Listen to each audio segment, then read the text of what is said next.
projet Calam, la dénomination, c'est un centre de liaison des acteurs de la Méditerranée. Et c'est un projet qui est original pour deux raisons, par ses objectifs et par sa structure. L'objectif, c'est de rassembler, cette fois, non pas les chefs d'entreprise, mais surtout les milieux académiques, les grands laboratoires privés et publics qui font de la prospective. Nous sommes un peu là, c'est non productif de voir le Maroc travailler sur Maroc 2030, Turquie 2040, Algérie 2025. Et donc nous voulons rassembler tous ces gens et c'est très positif de travailler ensemble pour définir sur un avenir commun. Et la deuxième forme qui est très originale, c'est que c'est une coopérative. C'est une coopérative.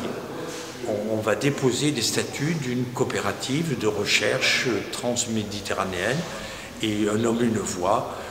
La contribution est très modeste. Les coopérateurs doivent apporter à la fois de la réflexion, une contribution financière modeste.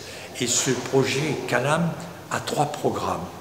Un programme de prospective, réfléchir ensemble sur la Méditerranée de 2030. Deuxièmement, un programme d'animation des réseaux socioprofessionnels, tous les postiers de la Méditerranée, tous les électriciens de la Méditerranée, toutes les écoles de vétérinaires, tous les ingénieurs de la Méditerranée. Nous faisons de l'animation. Et la troisième chose, c'est pour moi le plus important, c'est rassembler les élites sous forme de séminaires.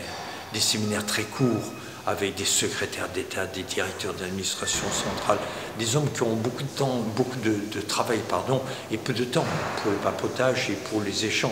Et donc nous allons faire des séminaires très courts, à peine de 3 jours. Et nous pensons que le niveau très élevé de nos prétentions est tout à fait justifié. Il faut que les élites qui viennent avec les révolutions de partis politiques, de Ennahda, du PJD, des partis démocratiques, il faut que ces élites sur l'eau, l'énergie, la santé se rencontrent et qu'en 3 jours d'échange, 2 Algériens, 2 Marocains, 2 Grecs et 2 Turcs, avec les meilleurs conférenciers, arrivent à savoir exactement les erreurs à ne pas commettre et les orientations à définir ensemble. Voilà, c'est un projet qui va être financé par l'Union pour la Méditerranée, qui va être présenté à Fatal Massi et qui fera l'objet d'une discussion, d'une approbation. Nous pensons au Senior Official Committee qui va se réunir au mois de septembre. Donc nous sommes maintenant en situation d'adoption. Nous vérifions qu'il y a l'unanimité. Il y a quand même 40 laboratoires. C'est énorme. Jamais on n'est arrivé à faire cohabiter les Grecs, les Palestiniens, les Turcs, les Chypriotes, les Algériens, les Marocains. L'Institut IPMED a 3 pôles qui sont des pôles consultatifs, le conseil de surveillance où il y a les chefs d'entreprise, le conseil scientifique où il y a les chercheurs et le comité d'orientation politique. Nous sommes un tripôle et au milieu. Et à bien vérifier, ou pour bien voir notre évolution, à partir du pôle entreprise, nous avons créé le mouvement IMCC. C'est-à-dire nous avons internationalisé. Les gens qui sont dans IMCC ne sont pas dans le noyau dur de IPMED, mais ils veulent participer à la diffusion de l'information.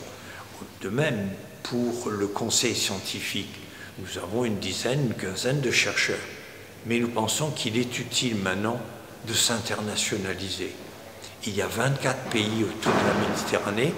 Nous pensons pouvoir rassembler au total 24 et 24, 48 instituts par pays, un privé et un public. Et donc Calam, c'est finalement l'internationalisation de la recherche et IMCC, c'est l'internationalisation des entreprises.